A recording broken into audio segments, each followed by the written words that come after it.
Le président du mouvement des Républicains centristes, Abbas Kabou, a décrété mercredi la disqualification de la coalition de l'opposition. Pour lui,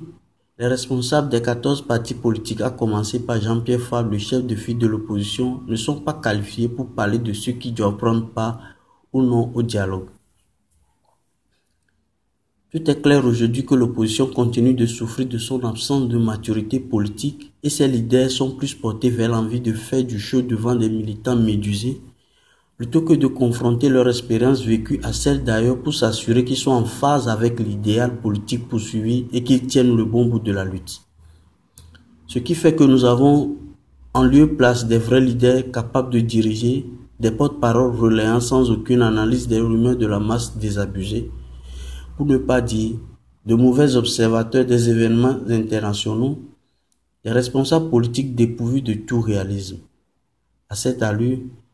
il n'est pas étonnant de constater que les appels de nos leaders de l'opposition ne retiennent aucune attention aussi bien au niveau de la communauté internationale qu'au sein des cercles diplomatiques où ils sont perçus comme des artisans des échecs programmés. Après donc 5 mois de marche sans résultat concret, l'opposition togolaise n'est-elle pas en train de replonger doucement dans l'impasse par la réédition du même scénario que celui des marches des rires de 2010 à 2015, se demande un citoyen lambda. Togolais vient, bâtissons la cité.